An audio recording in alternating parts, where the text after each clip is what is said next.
world where achievements and accolades motivate us to do more and be more, we're often left wondering, is this really it? Deep inside, you know there is more to life. You're ready to leave behind the old, push your way through, and claim the deeper life that's calling you. That's where we excel. We're your hosts, Stephanie Allen and Maren Oslak. And this is the Soulful Leader Podcast. Sit back and relax as we share the shortcuts we've uncovered to help you make shift happen.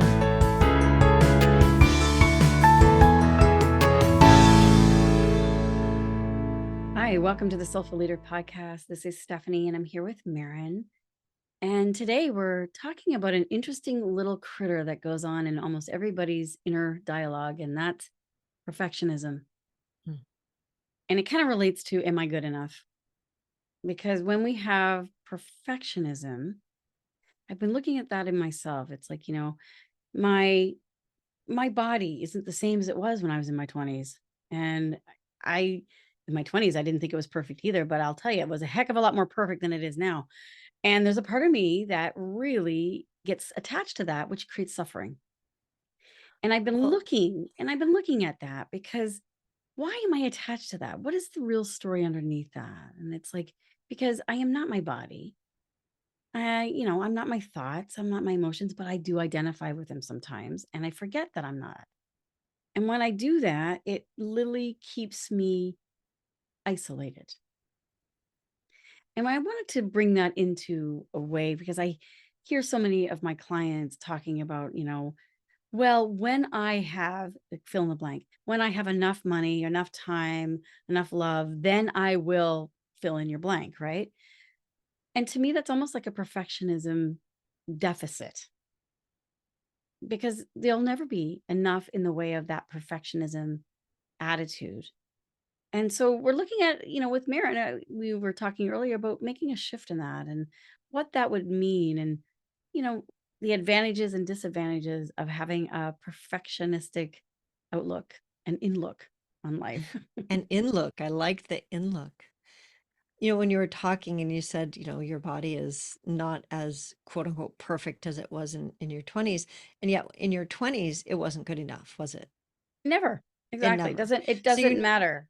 Right. You never got to actually enjoy the body that you had in your 20s because you were trying to have a different body. And so that's the thing about it. It's like we never get to actually be present and enjoy what we have. And then we look back and we think, oh my God, if I had just realized how good a shape I was in or how much I actually knew. I mean, like thinking about it from a leadership perspective, we're always doing that to ourselves. We need another certification. We need another this. We need another that. I'm not good enough yet. Mm-hmm. Nobody's going to recognize me because I don't recognize myself. Yeah. And I think we can all see that when we look back and we go, oh, if I had only realized at that point in time. Well, guess what? You're at the next point in time and you have an opportunity right now to realize. Here's what I would like for you to realize. The word perfection was originally the meaning behind it was originally that it was whole or complete. So say, for example, you bake a pie and you're done. It's finished. It's complete. It's whole. It's perfect. It's not saying that it tastes good or tastes bad or like all of the judgments that we put on things now. And when I look at it and I think about the fact that if I can be present to the fact that I am a whole and complete person right now, right this moment, I can enjoy it a lot more. It's not that I don't have aspirations, right?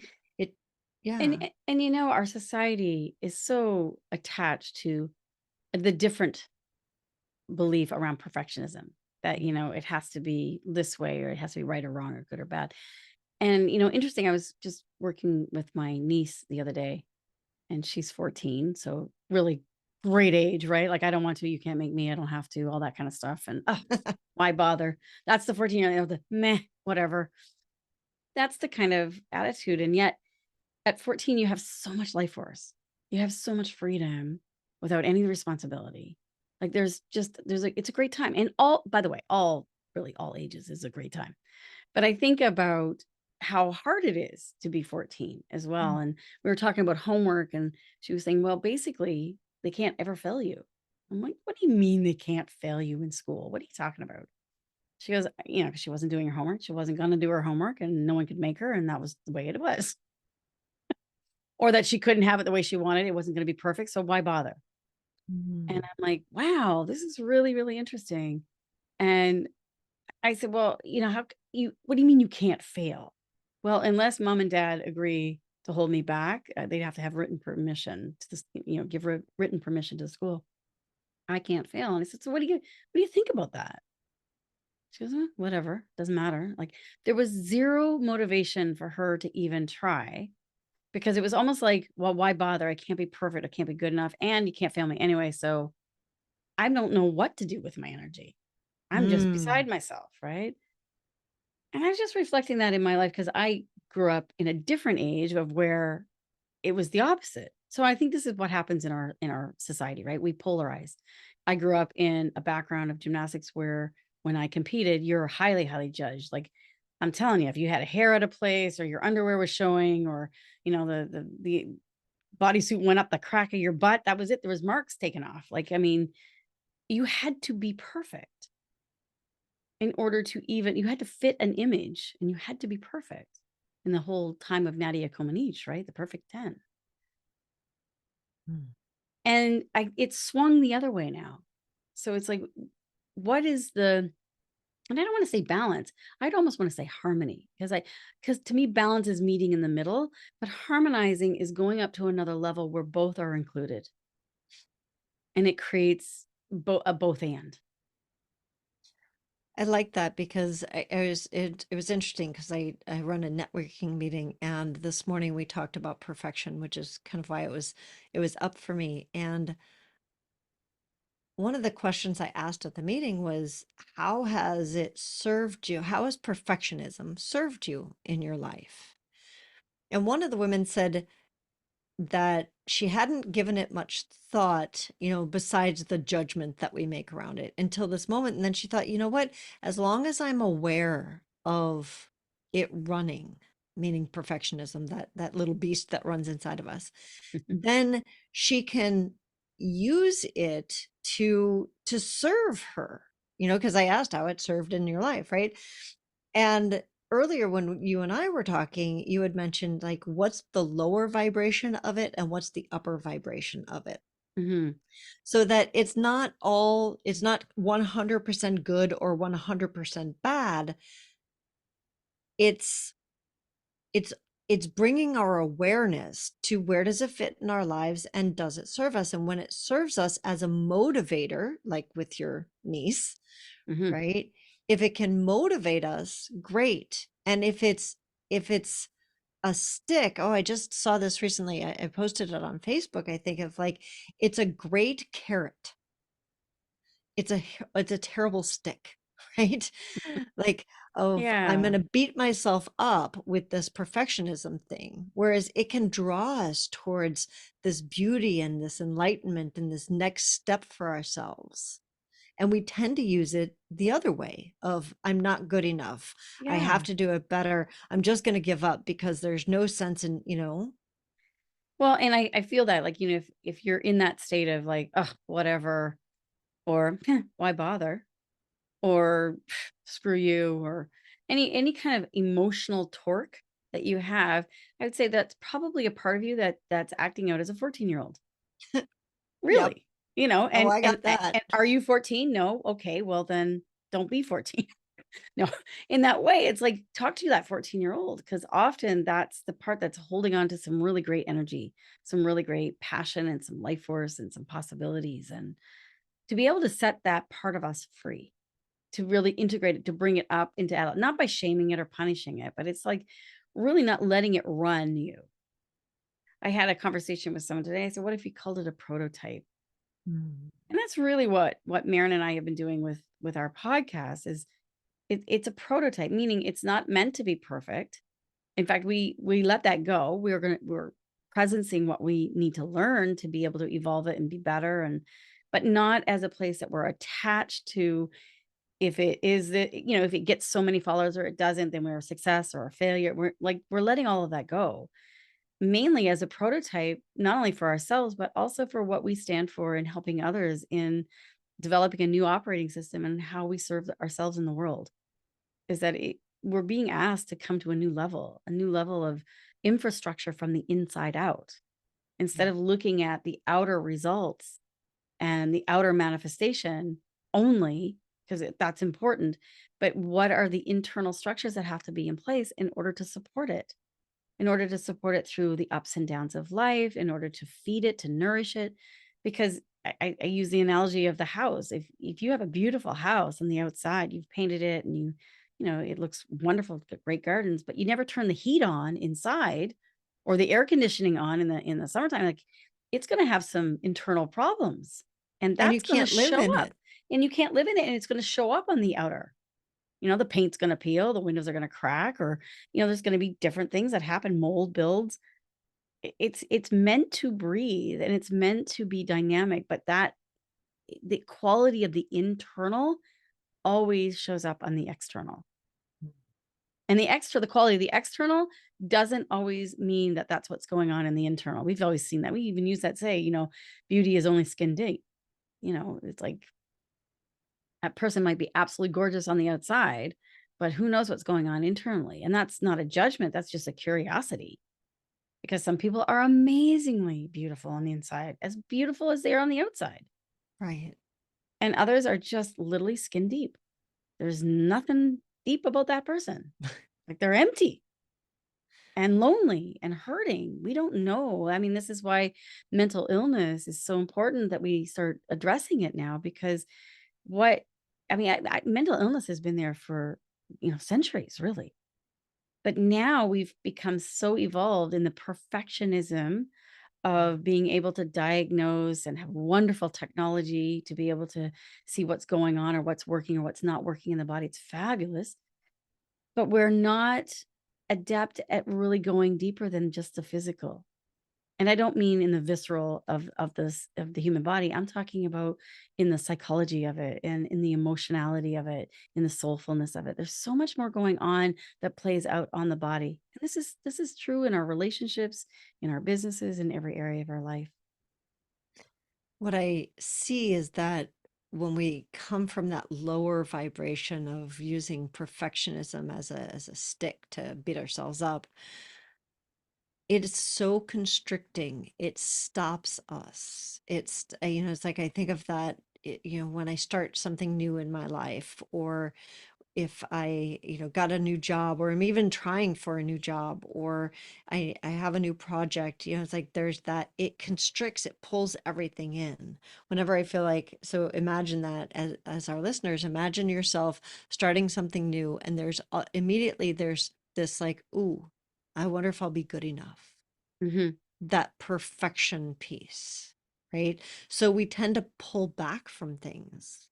Whereas as kids, we didn't care. Somebody said, "Hey, try this." And you're like, "Okay, make a mud pie. Okay, do this," right? It's like, Yeah, the curiosity and wonder was so there. And that is really, I want to kind of bring this into the lower vibration, upper vibration for those who might be thinking that that sounds a little woo woo to them. I want to bring it into a science thing. Think of an ice cube. An ice cube has a slower vibrational energy, which actually makes it solid. It's like concrete, it's solid. And in order to change the state of that ice cube, you have to turn up the heat. mm, So all you women out there who are having hot flashes, you're raising your vibration. I'm just saying it's a new way of looking at it. I'm gonna own that for myself. It's like you're raising your vibration, you're cooking. You're increasing the molecules, the vibration and the speed of the molecules, which is actually changing the state and the form. And so when we're saying lower vibration of a thought of perfectionism, where we get concrete, like this is the way it is, it has to be perfect, it's either right or wrong, good or bad. When we get really binary around it, that's concrete, that's like the ice cube. That's the yeah. lower vibration of it, versus the higher vibration of it, of like allowing it to be more fluid, like water or steam.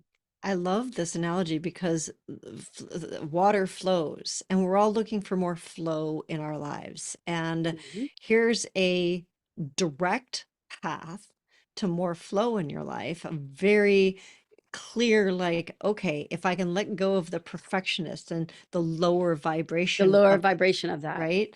Of the part that's telling me I'm not good enough, so don't even bother. And hold the higher vibration of it, which means complete and whole.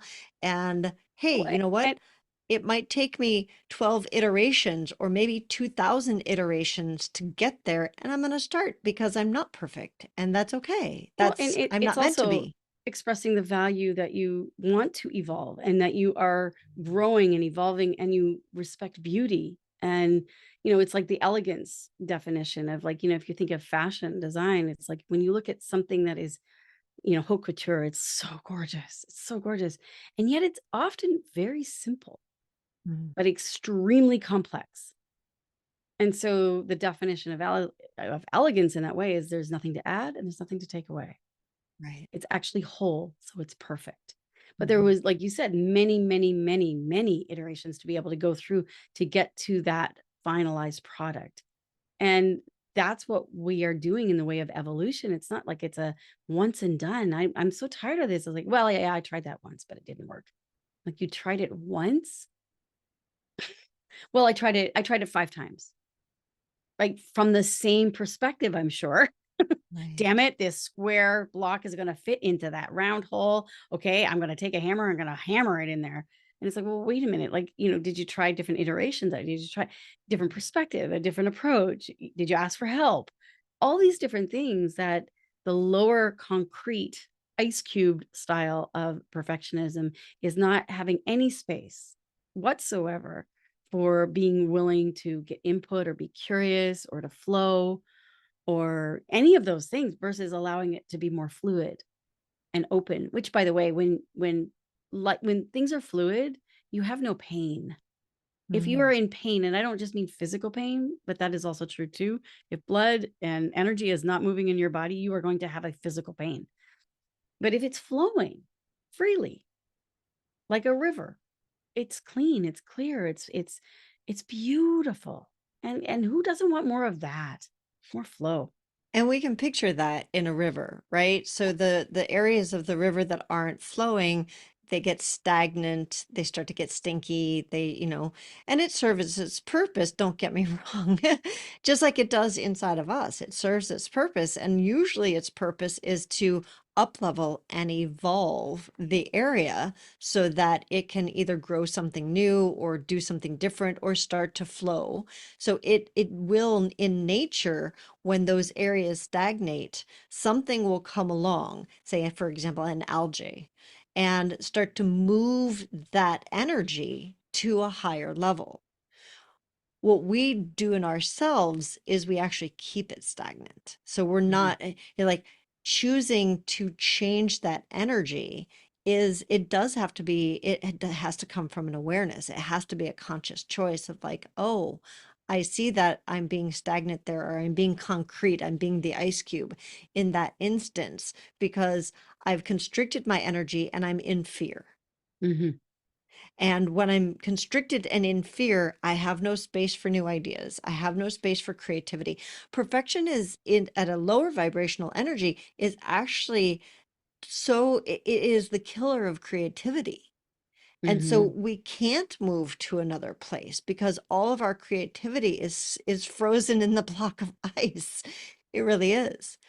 And then when we bring attention to it, that's bringing the higher vibration of energy to it. We bring attention to it without judgment, Yeah. without judgment.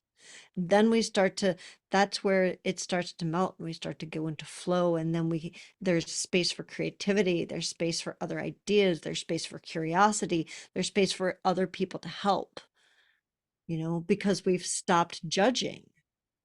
So I'm curious, Maren, when you get into perfectionism within yourself, 2 questions here. How do you know? Like, what are your indicators that you are, oops, I am getting into that perfectionism role, like, within myself? And then what do you do as a practice to transform it? Wow, those are great questions.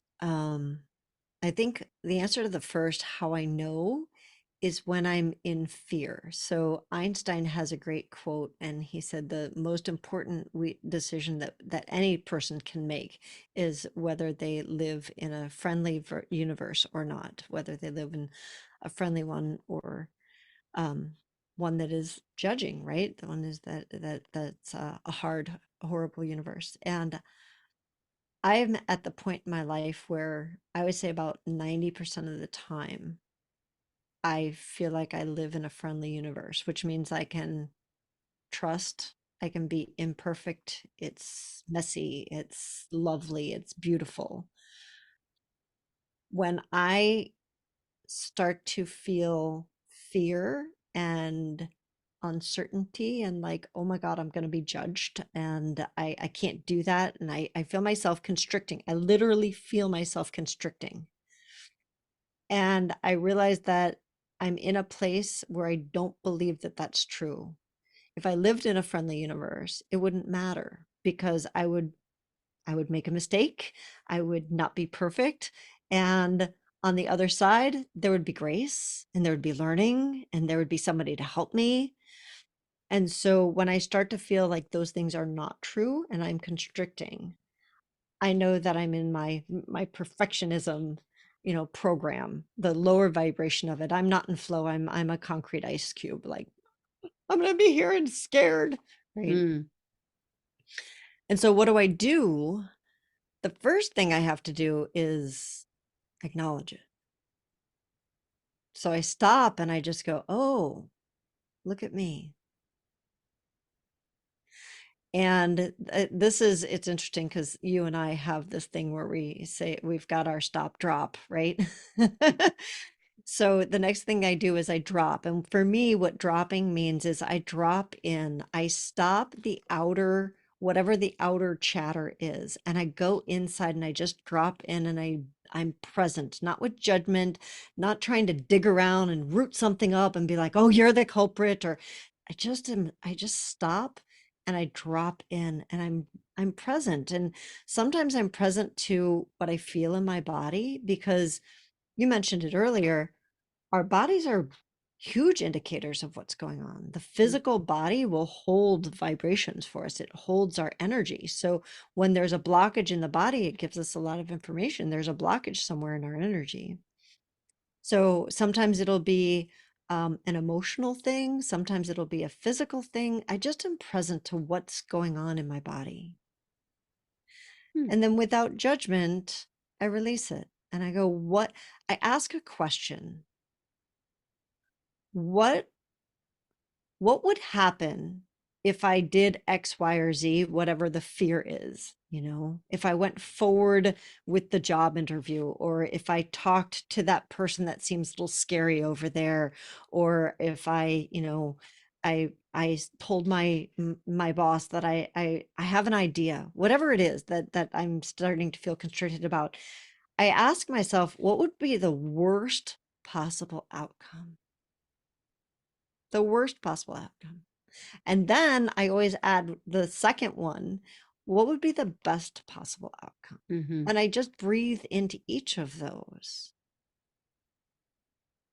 And I connect back into I live in a friendly universe and I do trust that I'm totally taken care of. So even if I get the worst possible outcome, it's because that's for my highest interest. So that's my That's my awesome. perfectionism process. Thank you. It's interesting. Thank you. Because, I think we all do a lot. We all can find ourselves in each other. Let's put it that way. Mm. And to take a look inside and go, yeah, how do I'm asking all of us out there listening now, how do I look at perfectionism and what's my reaction to it? What happens? What do I do? And if I was to shift that, to change that, what would be the most beautiful way to do that with curiosity and wonder? What would Mm. be a new iteration that you could prototype and try on to be able to transcend it, to be able to move that perfection from an ice cube to a vapor? What what would that look like? What would that be like for you? Because ultimately, For me, perfection, I know for me, I isolate, I push away. And I not only isolate, I isolate from myself. Like I don't even honor myself. In fact, I end up doing the worst case scenarios of like kind of like my 14-year-old niece who says, "Meh, why bother? Meh, whatever. Might as well give up." Or I don't want to, you can't make me kind of stuff. And then next thing you know, I'm wanting to change my body into something more perfect and I'm eating chocolate bar and cheese in abundance. I'm like, this is really not helping. I'm totally and so my process is really looking at which part of me, I like to look at parts. Mm, Which part of me is acting up and acting out right now? And what is that part really needing from a loving universe, which I provide it for? So it might say, I'm just really bored and I just want to rest and relax. And all you want to do, I mean, that part talking to me, all you want to do is push me harder. And so I'm rebelling back. So I'm like, oh, I'm talking to my 14-year-old. How mm. you doing? Okay, gotcha. And I might give her a name. I find when you name it, like, you know, Silly Sally or something like that, and I literally give it a name. And I do this with my clients. I say, name it. Give that part a name. Male, female, doesn't matter. Just give it a name. It could be a cartoon character. It doesn't matter. Yeah. But then all of a Team, sudden, it's not you. It's right. it's it's a character within you that then it's not about punishing it. It's not about doing any of those things. It's getting to know it. You're actually starting to develop intimacy inside yourself and curiosity and wonder of like this little gremlin part that's acting up and acting out or creating some sort of havoc in your life is actually needing some love and needing to be heard or seen or recognized. And it probably also has a gift for you too. And then so how do you collaborate with it without punishing it? I think And that's great. without letting it run wild either and eating all the chocolate and the cheese, which are my two big nemesis. And I like that, giving it parts and breaking ourselves up instead of like the full identity of this is who I am. Yeah. Well, it's just part of me that's experiencing this. Because when we say, for example, it was your best friend that was being a perfectionist, Yeah. you would know what to say to your best friend. You'd be like, oh, that's ridiculous. Like you do that beautifully, or it's the first time you've ever tried it. Why would you, like you would You'd be you would so have kind and so compassion, right? caring. Yeah, but we don't And do that for understanding. ourselves. So when you can break it up into parts, now all of a sudden there's a part of you that can be the adult in the room, and a part of you that can be the whiny child or whatever part that is that's in rebellion or that's saying I can't, or and you can have a Mhm. conversation with them. That's very powerful. And not only powerful, important because unconsciously, if we don't go in and make peace with those parts within ourselves, we will unconsciously project our perfectionism out onto all those that we love and care about. Mm. And we actually will push them away. And it's like that's when we don't really see the people who are in front of us. We see them as we are rather than how they are. So what we're doing is casting our image of them, good, bad, or indifferent, doesn't matter, instead of really seeing and hearing what they're actually saying and needing and being. Mm. So what it does is that, yeah, it gives our own power back and creates a lot more joy and inspiration for ourselves. And it also then fosters a role modeling and an intimacy for those that are around you. And as I mean, we are the Soulful Leader podcast. This is the key for leaders. Mhm, When we want to lead from a place of wholeness, perfection, if you will, that we have to bring all those parts of ourselves back in to be mhm, whole and own them so that we're not projecting onto the people around us, whether we're leading a family or a team of two in a small business or a team of 1,000 or 100 in a large business. When we project onto those people, it's not fair to them. It's also not fair to us. mhm. That's huge. So this is the key to leadership, is really recognizing that there are different vibrations of perfection. And when you're in the lower vibration, what can you do to shift that? Yeah. This has been great. This has been. Thank you guys so much for joining us today for this conversation. We would love to hear your thoughts on perfectionism and where it fits in your life. How has it served you? How has it, you know, not served you? Yeah. You How's it know, stopped you? right, Hmm. right. What issues has it brought up for you? You can do that on our Facebook page or on our LinkedIn group, and both of those are the Soulful Leaders. And don't forget that we do have our 12 days of creation coming up. It's going to be very powerful. If you'd like more information on that, you can find that at TSLP, stands for the Soulful Leader Project, .life. So TSLP.life. And you'll find us right here next week on the Soulful Leader podcast.